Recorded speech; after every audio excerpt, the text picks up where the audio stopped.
Hi అండి, welcome to my channel. ఈరోజు ఈ వీడియోలో సాంబార్ చేసాము. అన్ని కూరగాయలు వేసి బాగా టేస్టీగా వచ్చింది. మీరు కూడా ఒక్కసారి ట్రై చేయండి. ముందుగా పప్పుచారు రెడీ చేసుకోవడం కోసం కందిపప్పుని కుక్కర్లో వేసి బాగా ఉడకపెట్టుకొని దాన్ని స్మాష్ చేసి పక్కన పెట్టుకోండి. ఇప్పుడు పప్పుచారు కోసమని ఒక వెడల్పుపాటి గిన్నెలో తగినంత నూనె వేసి అది వేడి అయ్యాక ఎండుమిరపకాయలు, దంచిన ఎల్లిపాయలు, కొద్దిగా జీలకర్ర, తాలింపు గింజలు వేసి అలాగే కరివేపాకు వేసి బాగా వేగనివ్వండి. తాలింపు అంతా బాగా వేగాక చీల్చిన పచ్చిమిర్చిలు తగినన్ని వేసుకొని అలాగే కొన్ని ఉల్లిగడ్డలు కూడా వేసుకొని బాగా వేగనివ్వండి. దూరగా నూనెలో బాగా వేగాలి. అవి అన్నీ నూనెలో బాగా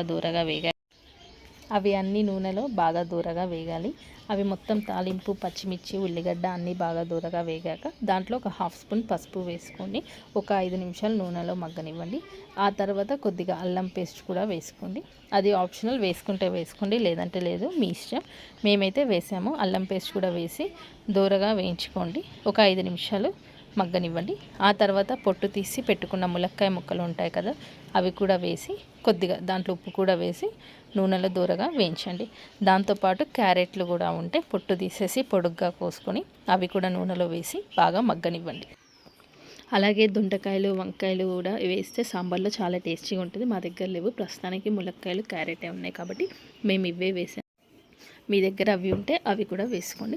దాని తర్వాత ఒక పెద్ద సైజు ఎర్రటి టమాటాను తీసుకొని దాన్ని చిన్న చిన్న ముక్కలుగా కట్ చేసుకొని ఇవి నూనెలో బాగా మగ్గాక అది కూడా వేసేసి టమాటాలు, ఉప్పు, కారం కూడా వేసి బాగా మగ్గనివ్వాలి నూనెలో మొత్తం.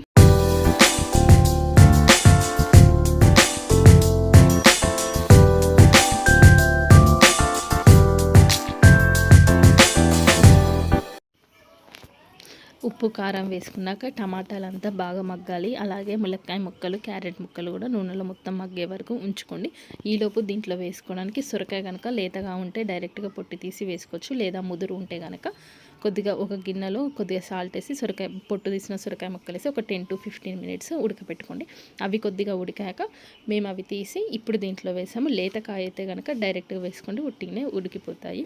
ఇప్పుడు సొరకాయ ముక్కలు కూడా వేసుకొని ఒక 10 నిమిషాలు మగ్గాక దాంట్లో ఒక గ్లాసుడు వాటర్ వేసి ఒక 2 పొంగులు వచ్చే వరకు హైలోనే పెట్టి ఉంచండి. ఆ తర్వాత చింతపండు పులుసు కలుపుకొని అది కూడా వేసి మరగనివ్వాలి.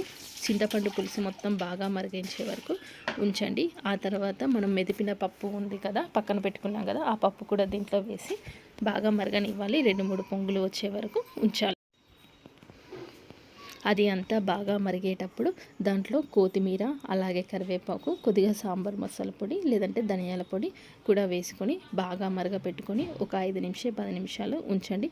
ఆ తర్వాత స్టవ్ ఆఫ్ చేయండి. అంతే, ఎంతో టేస్టీగా ఉండే సాంబార్ రెడీ అవుతుంది. మీకు కనుక నచ్చితే లైక్, షేర్, సబ్స్క్రైబ్ చేయండి. Thank you for viewing our channel. అలాగే మమ్మల్ని, మా ఛానల్ని కూడా సపోర్ట్ చేయండి.